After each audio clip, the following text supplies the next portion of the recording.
call it? I just said I should come and greet you.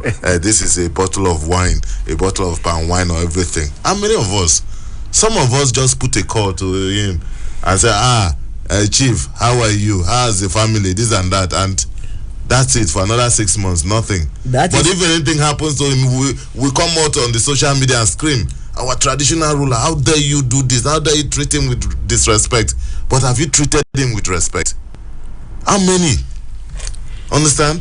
Or we pay eye service, what we call eye service in this part of the world. I remember when I was still in the field as a journalist, anytime a certain traditional ruler, I won't mention his name, from the southwest comes to Abuja, understand, they will call a few of us to come and interview him, and then you will now see all the politicians in Abuja running up and down. Kabisi, I booked 10 rooms for you in Nikon.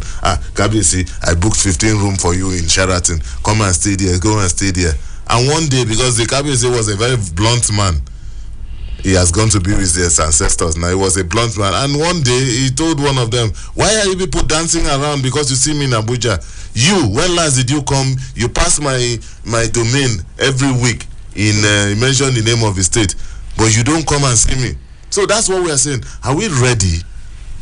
If we are ready, then how do some of these chiefs and kings, how do they emerge? Because these days, the influence of money in some part of the country have made the whole process a mockery. People will know that you are not qualified. You don't belong to the ruling house, but you use influence of money, use influence of other people to force you or squeeze your way in, and you now become, and the subjects know that you are not really a representation of that institution. Why do you think they will respect you? They're not going to respect you because they know that, but for money, you will not get here. So a lot of all this is not just one thing. There's so many things involved. Okay, the reason why I asked that question, creative way as regards to how to bring back the glory days of our traditional institutions, because we have all kinds of movie producers producing movies that will, promote the. In fact, what the Western world are actually looking for is originality, things that they don't have. They want to see it in other places. In fact, most of the tourists actually go all out for things that they don't have in their own clan. They want to see it in other clans and other clans. What is your take? What traditional ways or what creative ways are we going to, put in place to make sure that we bring back the glory days of our traditional institution?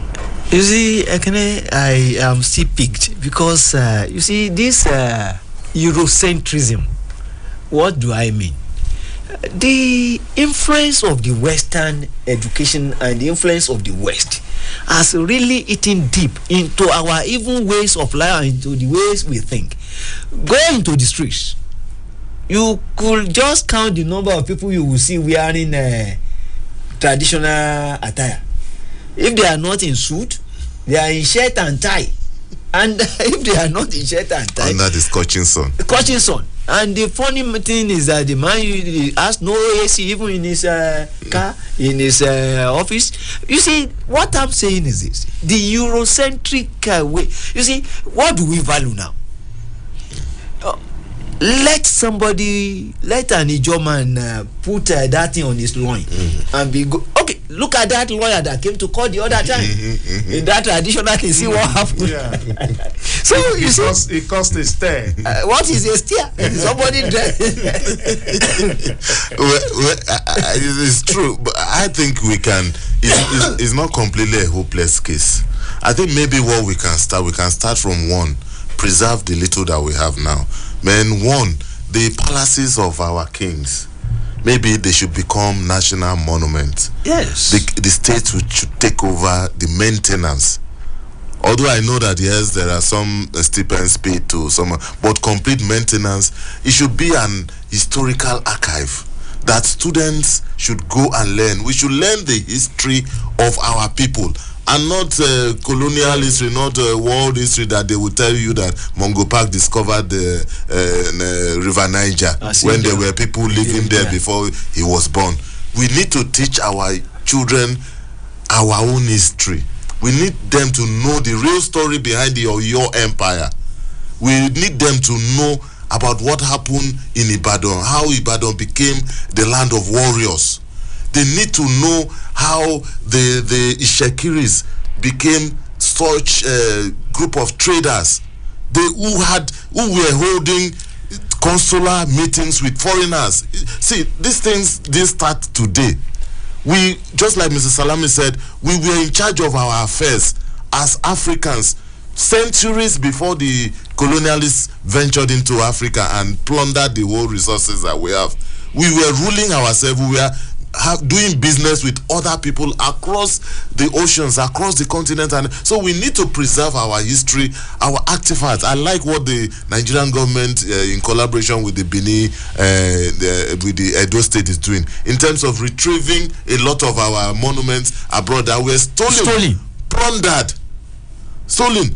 And these things, you will not find them in the Western media. If it's a Nigerian politician that is corrupt, now they will now tell you, oh, corrupt Nigerian. But all these things were plundered, stolen from Nigeria, and thankfully a lot of them have been. So we need to preserve these things and let people visit, pay money, learn what it means, look at them, appreciate the artworks and everything. When you see some of this artwork, you begin to wonder. So these things were done by Africans.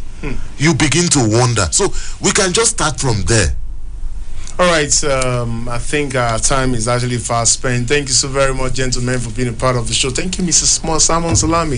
Just a word to our listeners. What I would say is simple. Steve Biko, one of the heroes of South African struggle, said the greatest weapon in the hand of the oppressor is the mind of the oppressed.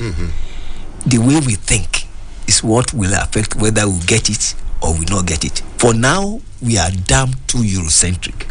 All right, thank you so much, Mr. Simon Salami. Just a word, Mr. Well, I think we should not give up on ourselves. The little that we can do as Nigerians, as Africans, we need to do and maintain our heritage, because that's what we leave for generation yet unborn.